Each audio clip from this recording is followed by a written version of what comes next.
Let me tell you something they never put in the parenting books. The deepest cuts don't come from people who hate you. They come from the ones you taught to ride a bike, the ones who fell asleep on your chest, the ones who looked up at you like you were the whole world and then one day decided you weren't even worth a phone call. Stay with me. This story starts with a father sitting alone in a half-empty diner on Thanksgiving night. But I promise you, by the end, you'll understand why one wooden table and a stranger's stubborn kindness undid 7 years of lies. Welcome back. Settle in, and remember, the people in this story had every chance to do the right thing. Some of them just chose wrong. Drop a comment and make sure you subscribe. I remember the exact moment my life cracked down the middle. Before Thanksgiving 2016, and after it. I was standing in my workshop, sawdust still on my boots, holding my phone like it had gone off like a grenade. Behind me sat a half-finished rocking chair. White oak. I had been building it for Ellie, my daughter, because her mother used to sit in one every evening on the porch. Foolish, maybe, but that is what fathers do. We build things for our children and hope the love gets trapped somewhere in the grain. I called Ellie to confirm Thanksgiving dinner. We had done it every year since Margaret passed. Every single year. Turkey, bad side dishes, her burning the rolls, me pretending the smoke detector was just being dramatic. Simple. Hours. She picked up on the fourth ring. And I knew immediately. There is a sound a daughter makes when she is not speaking freely. A tightness in the throat, like someone reading from a card she did not write. I said, "Hey, sweetheart, just calling about tomorrow. You need me to bring anything?" I was thinking that pecan pie from Henderson's. The one you used to sneak slices of before dinner. Silence. Not the comfortable kind. Then she said, "Dad, stop calling. Brandon says you are making things worse." I laughed. Short, confused.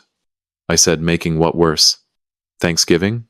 She said, "You two did not get along at the 4th of July cookout, and he just needs to feel comfortable in his own home." His own home. The home I helped with the down payment on. $14,000 from the sale of Margaret's car. I kept my voice level. I said, "Ellie, I am not coming to see Brandon. I am coming to see my daughter." Quiet again. Then, in a voice so small it could have fit inside a thimble, she said, "Dad, please do not make this harder than it already is." She was not asking. She was telling me. And behind her, faint but unmistakable, I heard footsteps, slow, deliberate. The kind a man makes when he is supervising a conversation. I said, "Okay, Ellie." Just that. Okay. Because what else do you say when your daughter chooses a man over the father who built her crib with his own hands? I stood in that workshop a long time after. Did not move. Sawdust on my boots, smell of white oak, and a half-finished rocking chair that suddenly felt like the loneliest thing I had ever made. Now here is where the story turns. Keep listening. I drove to the Blue Ridge Diner, about 3 miles from the house. Nothing fancy. Paper placemats, red vinyl booths, a waitress who calls you honey whether you like it or not. Thanksgiving night. Quarter full. Soft country music from a corner speaker. I sat at a table for two, which felt like the universe making a point. I ordered pot pie and black coffee.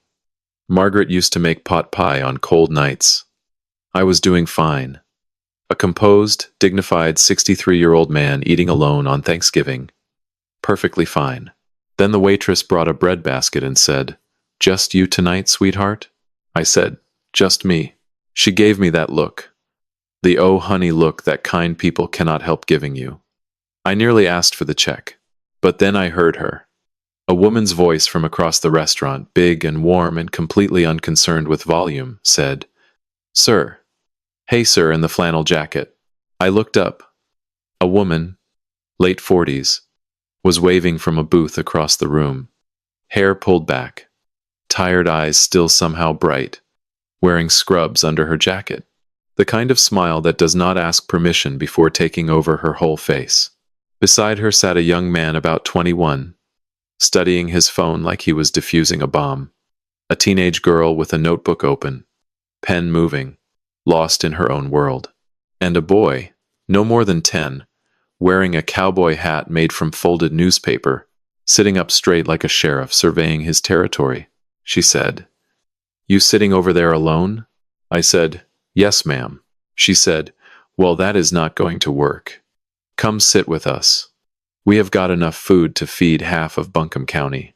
The young man, Jordan, looked up long enough to say, "I am eating fine, Mom," then went back to his phone. The teenage girl said without lifting her pen, "Mom, you cannot just collect people from across restaurants." The woman said, "I just did, baby," and patted the space beside her like the matter was settled. I do not know why I stood up.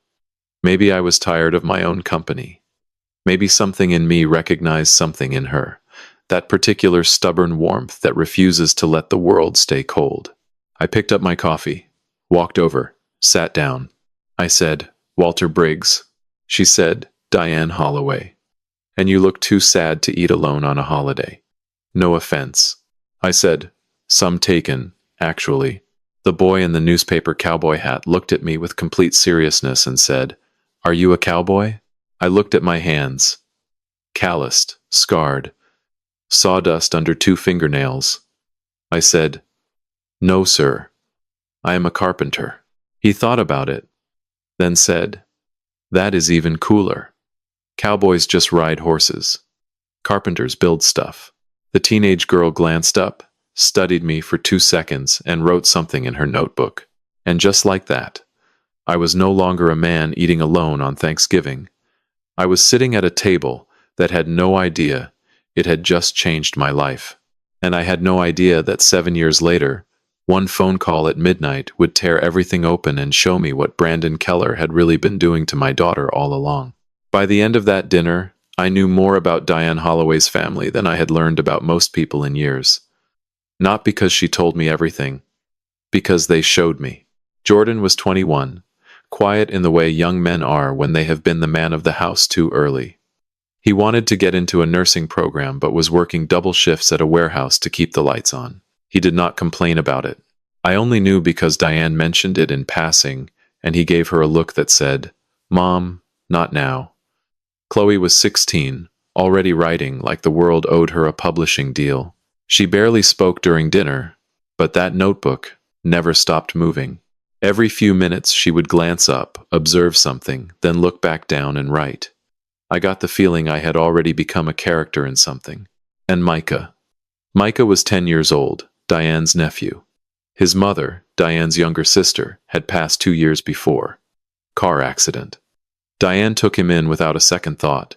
He still wore that newspaper cowboy hat like it was keeping him safe from something he could not name. When Diane told me that part, quiet and factual the way people do when the grief has settled into something they carry, rather than something that carries them, Micah looked at me and said, "My mom is in heaven. She is probably bossing everyone around up there too." Diane's husband had walked out 18 months before I met her. No note. No explanation worth repeating. She did not dwell on it. She said it once, flat and done.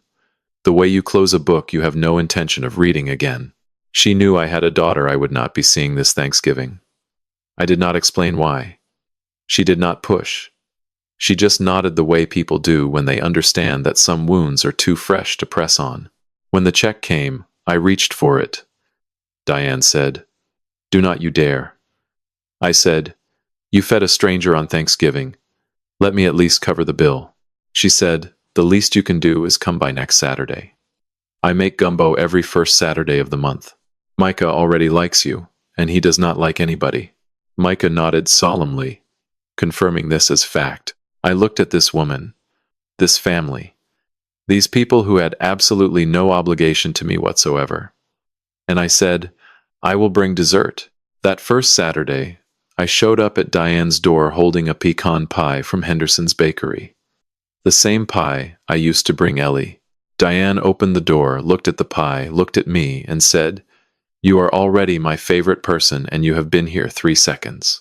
Micah appeared from nowhere and grabbed the pie box before I could step inside. "Chloe, coming down the hallway," said Micah. "That is not yours." Then she looked at me and said, "It is nice to see you again, Mr. Briggs." very formal, very future lawyer energy, though she wanted to be a writer. Jordan was in the kitchen. I could hear him before I saw him. The clank of a wrench, a muttered word, I will not repeat, and the distinct sound of water not going where it was supposed to go. He was under the sink, trying to fix a leak. I rolled up my sleeves and got under there with him. He looked at me sideways, surprised, but not unhappy. We fixed it in about 12 minutes, without saying more than 10 words to each other. That is how men build trust sometimes. Not with conversation. With plumbing. Diane leaned in the kitchen doorway and said, "You done this before?" I said, "Raised a daughter alone for 11 years after my wife passed. I have plumbed, plastered, rewired a bathroom, and once performed emergency surgery on a dollhouse that had suffered a structural collapse." Jordan laughed. First time I had heard him laugh. It sounded like the beginning of something. Then I saw the table. Diane's kitchen table. It was listing to one side like a ship taking on water. One leg was cracked clean through, propped up by a stack of old encyclopedias and what looked like a phone book from 2008. The other 3 legs were not exactly thriving either. 5 people ate at this table every night. 5 people bowed their heads and said grace over a surface that was being held together by dead knowledge and stubbornness. I said, "Diane, how long has this table been like this?" She said, "About a year.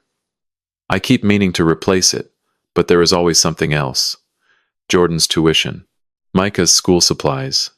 Chloe needed a new laptop for her writing." I looked at that table. I looked at the encyclopedias doing a job they were never designed for. I said, "That is a crime against furniture."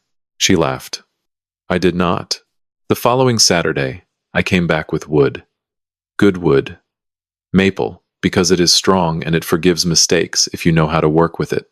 I brought my tools in a canvas bag that Margaret had sewn for me 20 years ago. The zipper was broken. The stitching was fraying. I could not bring myself to replace it. Jordan helped me measure. He did not ask what I was doing. He just saw the wood, saw the tape measure, and picked up the other end. Micah sat on the kitchen counter and asked approximately 900 questions. Why maple? Can I hammer something? Is this how you build a house? How do you know where to cut? What if you cut wrong? Do carpenters make mistakes? That last one I answered honestly. I said, every single day. The trick is making something beautiful out of the mistakes. Chloe sat at the old broken table with her notebook, writing, occasionally looking up to watch us work. I caught her eye once. She gave me a small nod, like she approved of what she was seeing. Then she went back to her notebook. It took me 3 Saturdays to finish that table. Diane tried to pay me. I told her if she mentioned money again, I would add a wobbly leg on purpose. On the last day, after everyone had gone to bed, I turned the table over and carved something small into the underside of the surface where nobody would see it unless they were looking. Built for the family that found me. Diane ran her hand across the finished surface the next morning. She pressed her palm flat against the maple and held it there, like she was checking for a heartbeat. Her eyes went glassy. She said, "This is the nicest thing anyone has done for us in a long time." That Saturday evening, we ate gumbo at that table. 5 people, 5 chairs, 1 table built from good wood, and something I could not quite name yet. Diane said grace. Micah kicked my shin under the table by accident, then apologized so seriously I almost lost it. Jordan passed the bread without being asked. Chloe closed her notebook for the first time all evening and just sat there, present, like the table had given her permission to stop observing and start belonging. I drove home that night and stood in my workshop for a while. I looked at the half-finished rocking chair, the white oak one meant for Ellie. I had not touched it since Thanksgiving.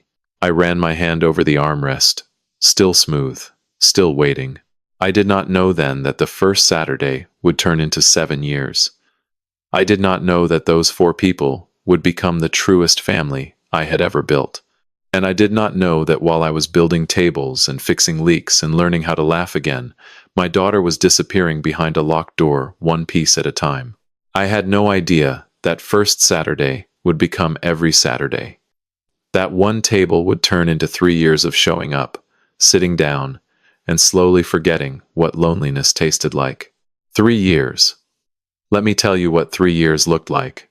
It looked like teaching Micah to use a handsaw, his tongue poking out in concentration, building a crooked bookshelf that leaned 15 degrees to the left. He was so proud he stacked it with comic books. I did not have the heart to tell him the lean was getting worse. It looked like sitting with Jordan on Tuesday nights, quizzing him from nursing textbooks while Diane worked the night shift. He would slam the book shut and say he was not smart enough. I would open it back up and say, "Try again." He always did. It looked like Chloe reading me her stories on Saturday evenings, her voice careful, watching my face the way writers do when they are pretending not to care but absolutely care. And it looked like this. Every single month, I picked up my phone and called Ellie. The conversations were short. They got shorter every time. "I am fine, Dad. Brandon is good. Work is busy. I will try to call more." She never did. I sent cards on her birthday, Christmas, the anniversary of Margaret's passing. After the second year, I stopped expecting replies. After the third, I started wondering if she received them at all. But even while building bookshelves and quizzing nursing students and eating gumbo every Saturday, there was a part of me that never stopped listening for my daughter's voice. Every time my phone rang, for 1/2 of 1 second, I thought maybe this time. It never was. Then came the farmer's market. Year 4, October. Asheville Farmer's Market on a Saturday morning. I was buying apples because Diane wanted to try making pie, and I had made the mistake of saying Margaret's apple pie was legendary. I was holding a bag of Honey Crisps when someone said, "Mr. Briggs?" Rachel Tavares. She had worked with Ellie at the marketing firm. Ellie brought her to Thanksgiving once, maybe 2013. She had complimented Margaret's cornbread 3 times. You remember people who appreciate cornbread. Rachel hugged me like she had not seen a friendly face in months. Then she said, "Mr. Briggs, how is Ellie? I have not been able to reach her in forever." I said, "What do you mean?" She said, "I have called, texted, sent messages through her work email. She went quiet about 2 years ago. Nobody could tell me what I did wrong." I said, "She is still at the firm, right?" Rachel's face changed. She said, "Mr. Briggs, Ellie left the firm 3 years ago. Brandon told her manager she did not need to work anymore." Those were his exact words. "She does not need to work anymore." Like it was a gift. I stood there holding apples and felt something settle in my chest. Heavy, cold. Like wet concrete poured directly behind my ribs, starting to set. Rachel looked at me with something I can only describe as worried recognition. She said, "Mr. Briggs, is she okay? Is he okay with her?" I did not have an answer. I gave her my number, told her to keep trying, and drove home with that concrete hardening with every mile. Stay with me. Because this next part changed everything. I told Diane that night. We were on her porch after dinner, the way we always ended up. Her with chamomile tea, me with black coffee, the kids inside making too much noise about something that did not require that much noise. The mountains were shadows against the sky. I told her about Rachel. The cards with no replies. The calls getting shorter. Ellie leaving her job. And nobody telling me. The pre-approved words. "I am fine. Brandon is good." Diane was quiet for a long time. That was unusual. Diane Holloway had an opinion about everything and shared it freely. When she went quiet, it meant she was thinking about something she was not sure you were ready to hear. Then she said, "Walter, I am going to ask you something, and I need you to really sit with it before you answer." I said, "Okay." She said, "In all the years since Brandon told Ellie to cut you off, has she ever once called you first? Not returned your call. Called you. On her own." I opened my mouth. Closed it. I went through every phone call, every holiday, every birthday. I searched for a single time the phone had rung, and it had been Ellie reaching out because she wanted to. 30 seconds. Then I said, "No." Diane set her tea down on the railing, looked at the mountains, then at me. She said, "Walter, That is not a daughter who forgot her father. That is a woman who has been told she is not allowed to remember him. I heard every word, and somewhere in my chest, the wet concrete cracked, and something worse settled underneath. Something that felt like the beginning of a truth I was not ready for. I lay in bed that night staring at the ceiling. For 4 years I had told myself a story. That Ellie chose Brandon. That she was happy. That she did not need her old man anymore. That story hurt, but it was a clean hurt. The kind you fold up and put in a drawer. What Diane was suggesting was not clean. It was not something you could fold. It was the kind of truth that rearranges everything that came before it. I was not ready, but the word was already there, sitting in my head like a nail I had stepped on. Control. Year 5 changed something in me. Not because of what I learned about my daughter. That wound was still sitting where Diane had opened it, raw and unresolved, and I had no idea what to do with it. What changed was what I was given. 2 gifts on 2 different nights, from 2 people who had no idea how much I needed them. The first came from Chloe. She was 21 now. She had gotten into the creative writing program at the University of North Carolina at Asheville, on a partial scholarship and a portfolio that her professor later described as, and I'm quoting here, disturbingly good for someone her age. She still came to Saturday dinners. She still carried that notebook everywhere.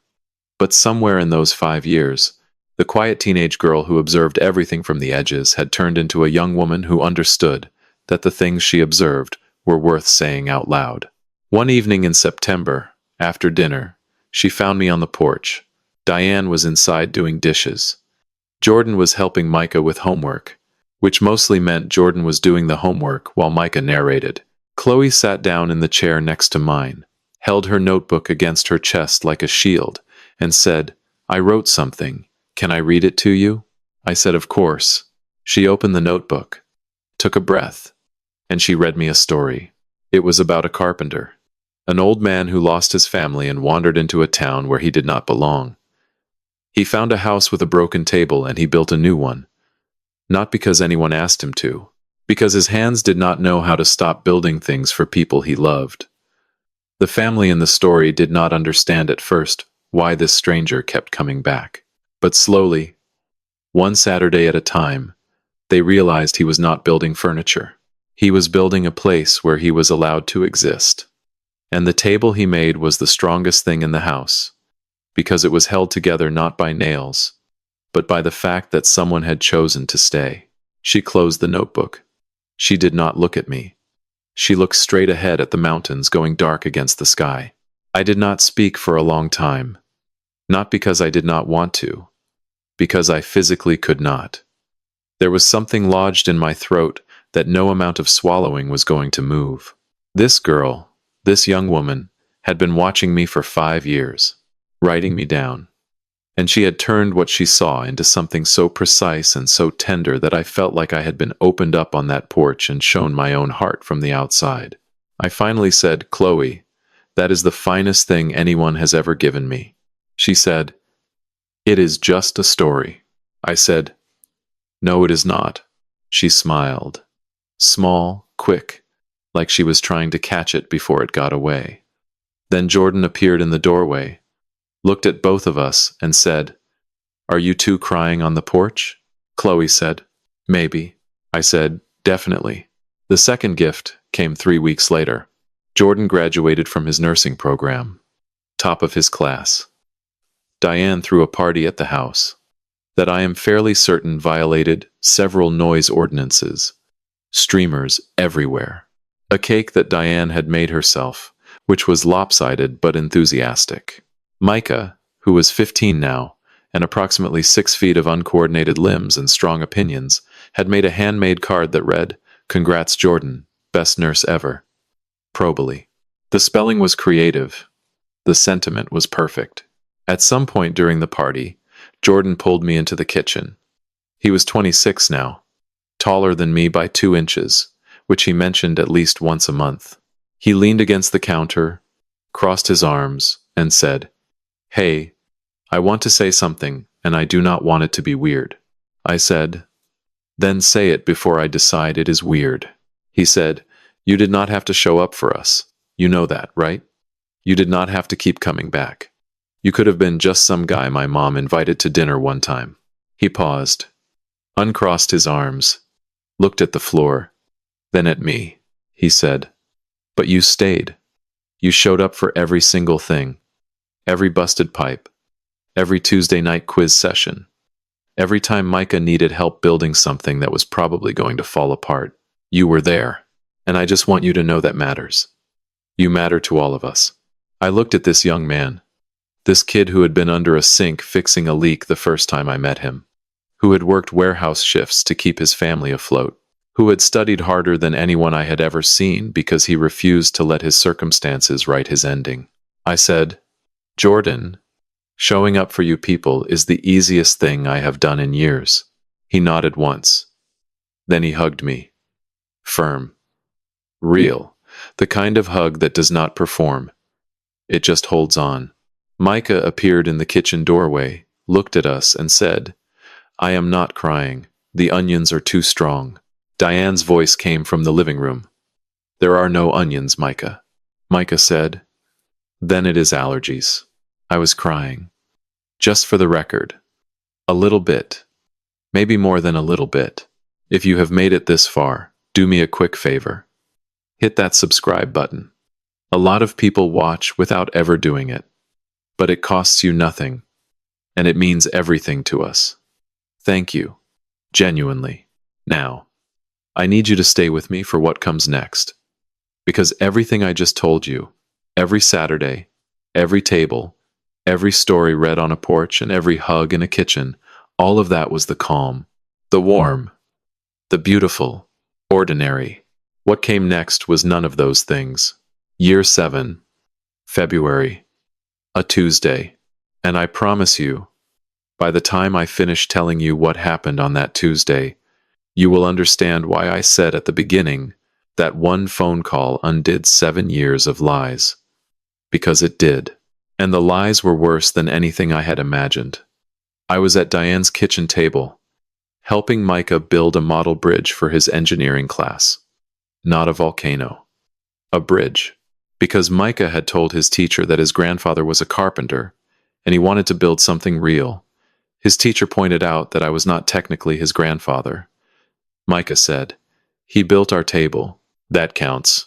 He was 17 now, measuring twice before cutting, which I took as a personal victory. Diane was making coffee. Chloe was upstairs writing something she would not let anyone read yet. My phone rang. Unknown number. I almost let it go. I picked up.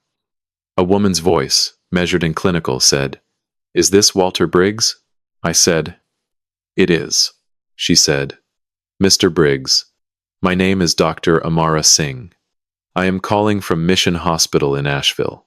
I am trying to reach next of kin for a patient named Ellie Keller. You are listed in her original emergency contacts from several years ago." The bridge model hit the floor. Pieces of balsa wood scattered across tile-like bones.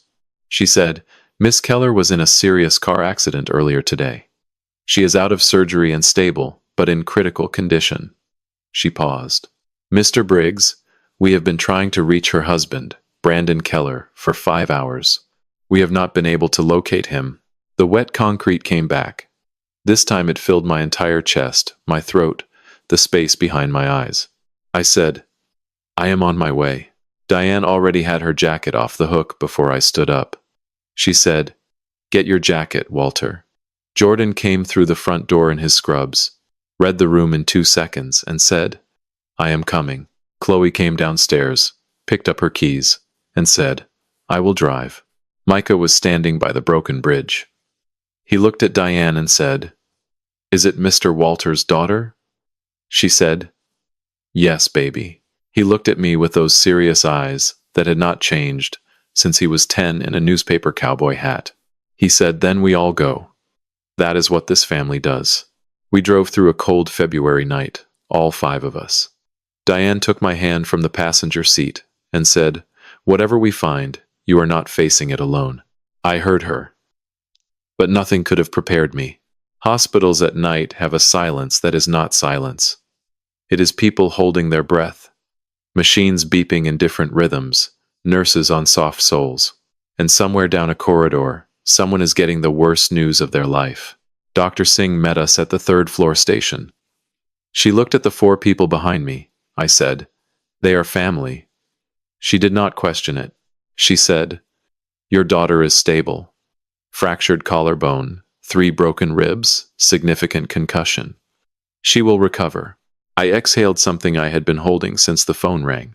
Then she said, "Can we speak privately?" Small consultation room. Soft chairs. Bare walls. Tissues. On the table, nobody wants to need. She sat across from me and folded her hands. She said, "Mr. Briggs, when your daughter was brought in, the paramedics noted a rear impact at moderate speed. Her vehicle was pushed into a guardrail. That is the surface report. But during examination, our physician noted several things inconsistent with this being her first trauma." I said, "Meaning what?" She said, "Healed fractures. Old ones. A previously broken wrist, never properly set. Scarring along her left arm consistent with repeated impact over time." She held my gaze. "We are required by law to file a report when we see this pattern. Based on bone density and scar tissue layering, we are looking at injuries spanning several years. Several years. I did the math I did not want to do. The math kept landing on the same name." Jordan appeared in the doorway. He had been assisting floor nurses. Professional courtesy. His face was different. Harder. He said, "Walter, can I talk to you?" In the hallway, he spoke low and fast. He said, "I got a look at her intake. She has no personal identification. No license in her own name. No insurance card that is not tied to his account. Emergency contact was only Brandon. Every document traces back to one person." He looked at me and said, "This is not just physical. He owned her entire identity." Detective Carla Ruiz found me 10 minutes later. Tall woman, unhurried, giving nothing away for free. She said, "Mr. Briggs, Brandon Keller was picked up tonight approximately 40 minutes after your daughter's accident. A neighbor filed a complaint 3 weeks ago that we flagged as a potential domestic situation. We had been watching." She said, "A witness at the scene called it in as not looking right. Said the impact looked deliberate. Your daughter was attempting to leave the house at approximately midnight, heading toward the bus station on Haywood Road on foot. Keller followed in his vehicle." I said, "She was trying to leave." She said, "That is what the evidence suggests." I stood in that hallway and felt an anger I had never felt before. Not the hot kind that comes fast. This was slow, cold. The kind of anger that sits down, folds its hands, and decides to be very patient. Diane was outside the consultation room. She took one look at my face and asked nothing. She stood next to me, shoulders touching. That was enough. Then a nurse opened Ellie's door and said, "She is awake. She is asking for her father." The room was smaller than I expected.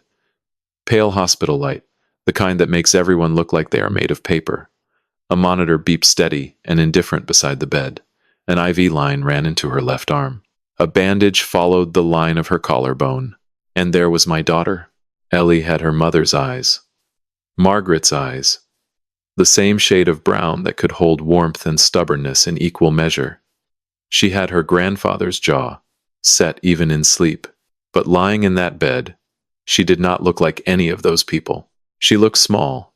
My daughter, who once argued with a lifeguard about pool rules at age 9 and 1, looked so painfully small that I had to grip the doorframe just to stay upright. I pulled the chair close to the bed and sat down. I did not say anything. I just watched her breathe, counted the breaths the way I used to when she was a newborn, and I would stand over her crib at 2 in the morning, just making sure, just checking that the world had not taken her while I was not looking. Then her eyes opened. Slow, unfocused, then landing on me. She stared for a long moment, like she was running a calculation in her head and the numbers were not making sense. Then she said barely above a whisper, "Dad?" I said, "I am here." Her face moved through something I cannot fully describe. 6 emotions in 4 seconds. Confusion, disbelief, something that looked like fear, then something that looked like the moment before a dam breaks. She said, "How did you?" Brandon said, "You stopped. He told me you changed your number. He showed me a text from your number saying you were done with me, that you had moved on." I kept my voice very steady, steadier than I felt. I said, "Ellie, I have called you every single month for 7 years. I sent a card on every birthday, every Christmas, every anniversary of your mother's passing. I never stopped. Not once. Not for a single day." She was quiet. I could see her processing it. 7 years of carefully constructed lies colliding with 5 sentences of truth. The math was breaking apart behind her eyes. She said, "He told me you built a new life and forgot about me. That you did not want to be reminded of Mom when you looked at me. That it was easier for you to just let go." My hand tightened on the bed rail. I said, "Ellie, I did build a new life. But there was always an empty chair at every table I ever made. Always. That chair was yours." She did not make a sound. Tears ran sideways across her face into the pillow. Silent. Just falling. I took her hand, carefully, around the IV. We stayed like that for a long time. The monitor beeped. The hallway hummed. And 7 years of distance closed in the space between a father's hand and his daughter's fingers. After a while, Ellie turned her head toward the door. Through the small rectangular window, she could see into the hallway. Diane was sitting in a plastic chair, arms folded, eyes closed but not sleeping. The way mothers rest, one ear always open. Jordan was leaning against the far wall, arms crossed, watching the corridor in both directions like a man standing guard and not even thinking about it. Chloe was sitting on the floor with her notebook open, pen moving, positioned at the exact angle where she could see my door, and Micah was pacing. Slow, deliberate, hands in his jacket pockets, looking like a 17-year-old who had no idea what to do with himself but refused to leave. Ellie watched them. Then she said, "Who are they?" I said, "That is Diane Holloway and her kids. Jordan, Chloe, and Micah." She said, "Do you know them well?" I almost smiled. I said, 7 years ago, your father was sitting alone in a diner on Thanksgiving night. Diane looked across the room and invited a stranger to her table. I paused. I have had dinner at that table almost every Saturday since. I built it, actually, out of maple. It is a long story. She said, "They came here tonight. For you." I said, Diane had her jacket on before I finished the phone call. Jordan walked through the door already in his scrubs and said, "I am coming." Chloe grabbed her keys without a word. And Micah, he looked at everyone and said, "Then we all go. That is what this family does." He is 17. Cannot spell congratulations to save his life. But he would drive through the night without anyone asking him to. Something moved across Ellie's face. Soft and devastating at the same time. She said, "Dad, I am so sorry." I said, "You do not need to apologize to me." She said, "No, I need to say it. I let him tell me who you were. I let him rewrite you into someone who did not care. And I did not fight hard enough to find the truth." She exhaled. "He did it with everyone. Rachel. My friend Becca. One by one, until it was just him and me in that house. And I thought that was normal. I thought that was just what marriage looked like." I said, "That is not what marriage looks like." She said, "I know that now." The door pushed open. A small voice said, Sorry." Micah stood in the doorway, holding a piece of paper folded into quarters. He looked at Ellie with those serious eyes and said, "I did not have real paper, so I used the back of a hospital pamphlet. But Mr. Walter built my mom a table out of scrap wood once, so I figure it is not about the material. It is about what you make with it." He walked in and placed the card carefully on her bedside table. Inside, in handwriting that was messy and earnest and completely his, it said, "Welcome to the table. There has always been a chair for you. Ellie looked at this 17-year-old boy holding a pamphlet card. Her whole face crumbled. She said, "That is very okay." She laughed. Soft. Watery. Real. The first real laugh I had heard from my daughter in 7 years. Chloe appeared in the doorway, tears on her face, notebook open, writing furiously. Jordan leaned over her shoulder and said quietly, "She is going to write about this. Is she not?"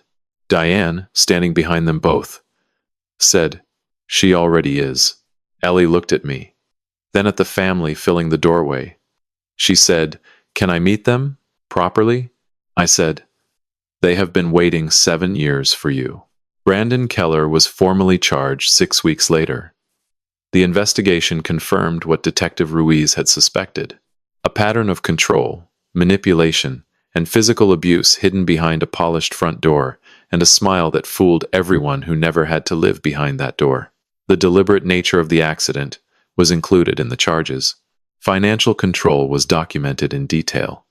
7 years of systematically erasing my daughter's identity, her friendships, her family, her ability to leave.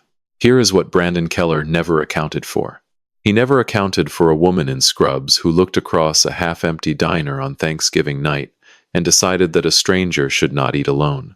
He never accounted for a young man who fixed leaks without being asked, and grew into the kind of nurse who reads an intake form and sees what nobody else thought to look for. He never accounted for a girl with a notebook who spent 5 years watching quietly and turned what she saw into something so true it could break your heart wide open. And he never accounted for a 17-year-old boy who makes cards out of hospital pamphlets because he understands something most adults never figure out: that it is not about the material. It is about what you build with it.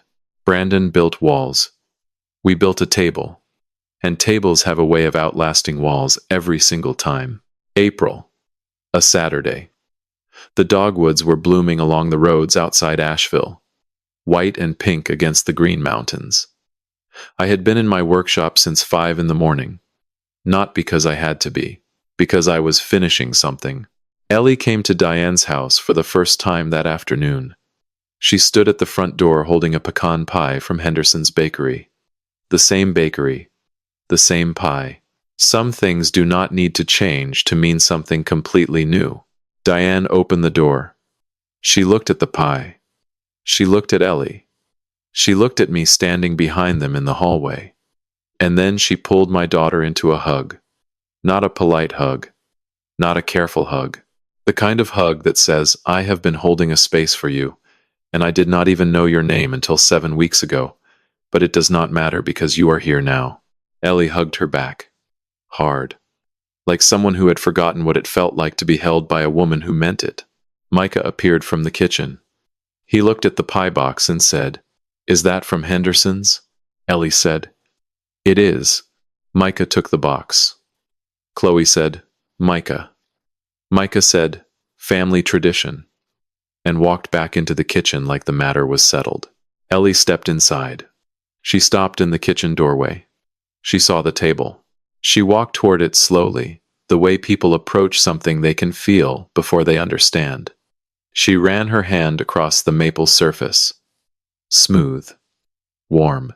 7 years of Saturday dinners worn into the grain. She looked at me. I nodded.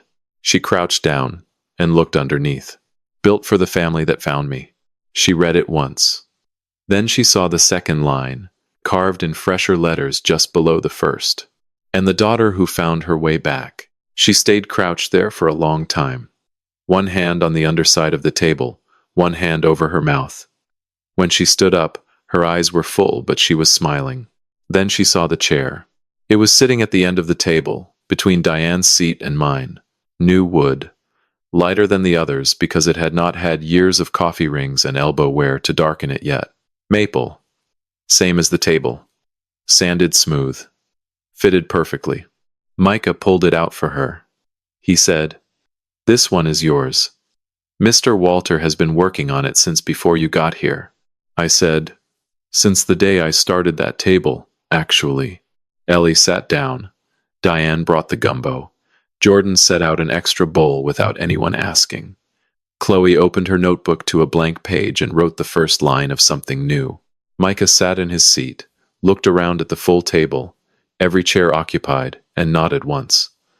The nod of a young man who understands that some things are exactly as they should be. We said grace. Diane's hand in mine on one side, Ellie's hand in mine on the other. And for the first time in 7 years, I did not have to imagine what this would feel like. I just felt it. You know, people ask me sometimes what this story is about. They expect me to say it is about revenge or justice or a father who never gave up, and those things are in there. But that is not what it is about. This story is about a table. It is about the fact that God does not always answer prayers the way you expect. Sometimes He does not send a miracle. Sometimes He sends a woman in scrubs who has had the longest day of her life, but still has enough room in her heart to wave a stranger over.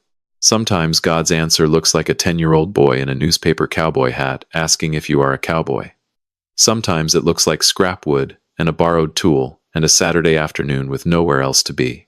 I spent 7 years asking God why He took my daughter from me. I understand now that He did not take her. He was keeping me busy, building me a table, filling the chairs one by one, getting the family ready so that when she finally came home, there would be a place strong enough to hold her. And I believe, I truly believe, that God puts people at the right table at the right time. Not always when we want, not always how we expect, but always, always when we need it most. If this story touched something in you, I want you to do me a favor. Share it with someone who needs to hear it today. Someone who is eating alone. Someone who thinks the people who love them have forgotten. Leave a comment and tell me about your table. The people who showed up for you when nobody had to. Subscribe so you do not miss the next story. And remember this. There is always room at the table. There is always a chair with your name on it. You just have to be willing to sit down.